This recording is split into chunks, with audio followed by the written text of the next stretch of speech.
Hi everybody, it's Ann Patchett and Nemo Van Devender at Parnassus Books. And if you wonder if Nemo looks a little tired today, it's because he knocked it out of the park on the Nemo's office hour visits, which happen every Monday from 3 to 4 in the month of November. Nemo and I sit at a desk and sign books. It turns out what this dog was born to do. It's amazing. You should come and see it. Okay, there are several things that I want to quickly remember to tell you. One, we're doing a food drive. You might have heard the news that SNAP has been suspended and people need food. So we have a box and we're partnering with Second Harvest Food Bank. Check this website or their website to see the things that they most need for the food pantry. It's not sweet gherkin pickles. It's like tuna and peanut butter and things like that. So check it out. Please bring some food in. And if you want to send money to Second Harvest Food Bank, I would applaud that. We have a real situation going on in this country and we need to step up and take care of our neighbors. Also, Parnassus Books will be 14 years old on November 16th. Yay! And so on November 16th, come into the store. Everything will be 14% off. Not subscriptions, not internet orders, not pre-orders, but if it is physically, tangibly here, not the dog, but we're having that great sale. No, we're not going to sell you. And then the other thing that I wanted to say is a big shout out to my friend Lily King, who wrote the spectacular book Heart the Lover, because she sent me this shirt and it came in the mail yesterday. Lil, thanks. I love the shirt. Lots of books to talk about. Anthony Hopkins, We Did Okay, Kid. I have heard so many interviews with him that seem so incredibly interesting. I have to say, I'm very tempted to read this book. He's 88. And The White Hot. I actually read this novel and she is, I'm going to butcher her name. We really should have done this in advance. Chiara Allegra Hudges, maybe not. She won a Pulitzer. She's a playwright. This is a book about a mom who has enough, who walks out the door and goes to live in the woods and then meets a hot guy. It's beautifully written. Margaret Atwood. This is another case of somebody whose interviews I keep hearing, and every time I hear her, I think, I'm going to read this giant book about what Margaret Atwood has to say. She is the smartest human being I've ever met in my life. And Some Bright Nowhere, Ann Packer, Oprah pick. I haven't read this. I will read this. Ann Packer, I root for you. We went to graduate school together and we got all of each other's mail, and the number of times I've been sitting on a stage waiting to give a talk and somebody has introduced me as the author of The Dive from Clausen's Pier, and the number of times Anne has been introduced as the author of Bel Canto, and now we're at the same publishing house and I got a piece of her mail yesterday. Solidarity, sister. Colm Tobin, A Long Winter. Scribner is putting out these beautiful standalone little short stories in lovely books, something for the stocking.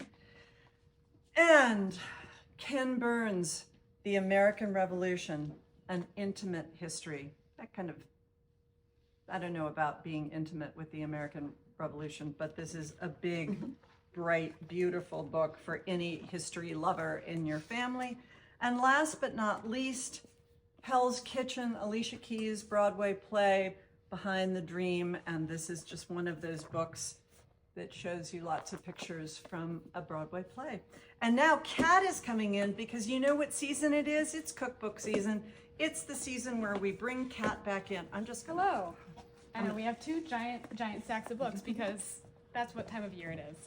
We've got a couple new things today and some things just to shout out because cookbooks make great gifts. Allison Roman, we have signed copies of Something from Nothing, which is a very fun way to cook, just to look in your pantry and be like, what in the world can I make from this? I would like to make spicy pork soup with pasta and Parmesan. I will put Parmesan on anything.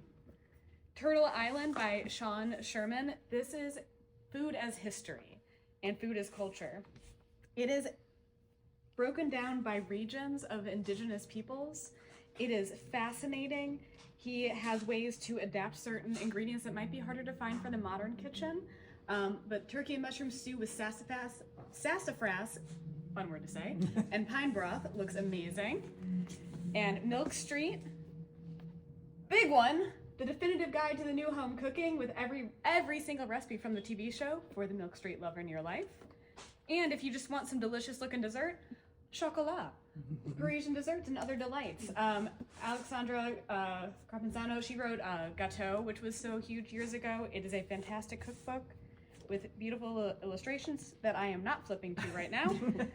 And more food is history, recipes from the American South. We had Michael Twitty at the Southern Festival of Books, and he was fantastic. Eastern North Carolina hush puppies and grits, because as we all know, no self-respecting Southerner makes instant grits. And now over to Lindsay with more books you probably can't cook from. No, don't think you can cook from any of these. But I do have a theme, and it's music and movies. Last week we didn't have a copy of this to hold up, but Patti Smith is out with Bread of Angels. I'll read anything Patti Smith writes. I love Patti Smith. This is her most expansive memoir yet, so it does cover her childhood to today. So for fans of just kids and just fans of Patti Smith, because if you're not a fan of Patti Smith, what are you doing? So out today we have Robbie Robertson, a musician who also frequently was a friend and collaborator with Martin Scorsese, is out with Insomnia, which specifically focuses on his friendship and collaboration with Scorsese. One of my favorite writers, Olivia Lang, who wrote one of my favorite works of nonfiction, The Lonely City. If you've never read The Lonely City, gorgeous writing about art and isolation. But she's out with a novel today, The Silver Book, which follows Italian cinema, but it is fiction. And if I were to do a little pairing situation, I would pair it with Reflections on Cinematography by Roger Deakins. First of all, they look pretty together. But also, if you want the full cinematic experience, read a fiction novel about cinematography, or about people who make films, and read this book about cinematography, which, yes, I did hold up 2 weeks ago and it wasn't out yet. So if you ordered it 2 weeks ago, you are getting your copy now. And to cap things off, who do we have but everyone's favorite Tennessean, Dolly Parton. Dolly Parton is out with another beautiful, giftable book, Star of the Show, which shows off all of her performances over the years. We love you, Dolly. And kicking it over to Elise. Thanks, everyone. Hey, quick shout out, Suzanne from Charleston and Anne from Utah. Just saying hello. Thank you for watching. Thank you all for watching.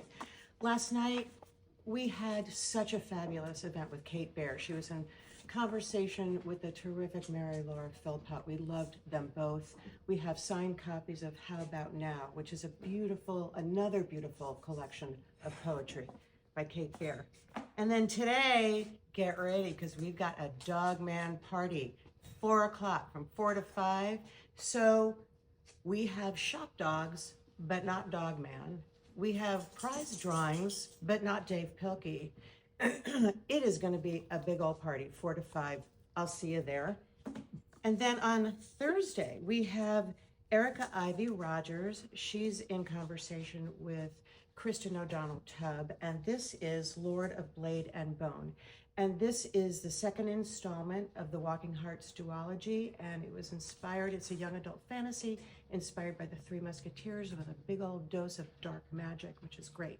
I also want to say very quickly about next week, because we have 3 events that are filled up. We have Billy Collins, Susan Orlean, and Suleika Jawad. However, I keep making refunds. So when you go online, even if it says sold out, press the tickets button and you might get lucky and get some tickets. I also want to remind everybody that Saturday, 10:30 is story time with the fabulous Parnassus staff. Speaking of fabulous Parnassus staff, hey, Rayanne. Thanks, amazing Elise. Hi, everyone.